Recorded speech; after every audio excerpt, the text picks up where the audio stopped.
ก็สบายดีสุขีเจริญพรอกตนญาติโยมตอนนี้บรรดาอกตนญาติโยมกำลังใส่บาตรหยาดน้ำในงานบุญกฐินสามัคคีที่วัดพลสวรรค์ธรรมวาสนครไกรสอนแขวงสวรรณเขตข้าถือว่าอกตนญาติโยมหลายๆหมู่บ้านมาร่วมกันในงานบุญกฐินสามัคคีเนาะ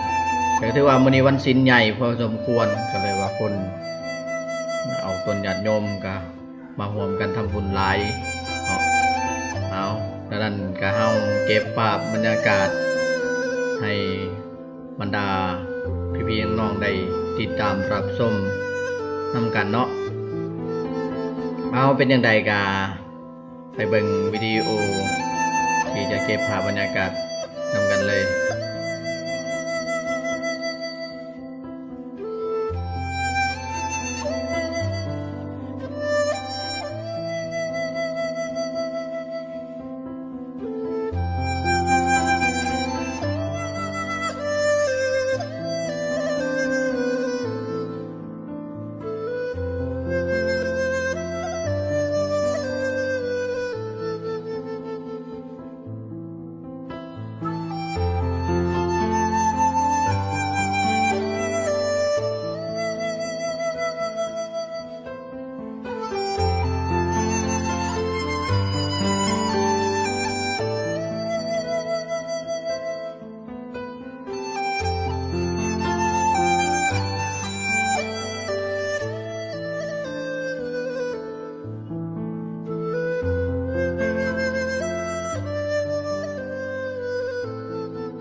พยานทานเครื่องบริวารทั้งหลายเหล่านี้เพื่ออุทิศถึงผู้มีพระคุณทั้งหลายเป็นต้นว่าครูบาอาจารย์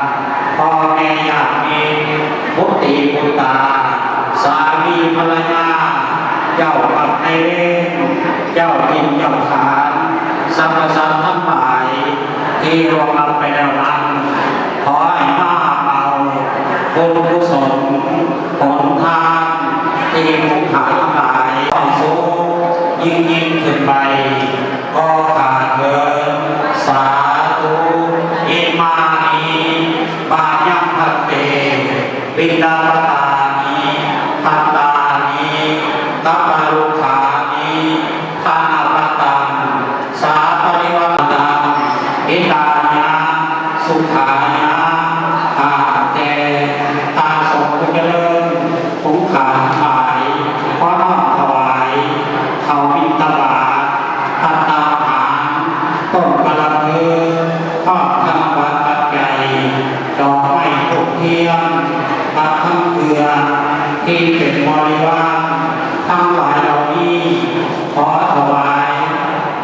ภิกขุสงฆ์พร้อมพระภิกขุสังฆลาทะเลสัมปริตุวทัพเมกายเยนวจายวเจตสวาสังเขปุกมังภะกตามยยังสังโฆปฏิภาณาตัวจยันตังตะลันทะเลสัมปริตุวสังเข ยะถาวริวหาปุราปริปุเรนติสังขรังเอวเมวะอิโตตินังเปตนังปะกปติปฏิระโสยะถาวิวัสสันตุสัพพะโลกวินาศตุมาเตภวันตวันตรายโยสุขิเตกายุโกปิวาตนาเสริสเนจังโมทาปัญจายโนจัตตาโลธรรมาลังอัตสิเมกัสสิเมยติเมตาสักกะจเมเปตานังตะกินังกตมนุสรณัยกุณังวสุโกวายวัญญาปริเทวนานังตังเปตนาปัตตยะเอวันติตันติยะตโยอายัญจโกตะกินนาตินนาสังกเมสุปาลิติตังอิตายะสัต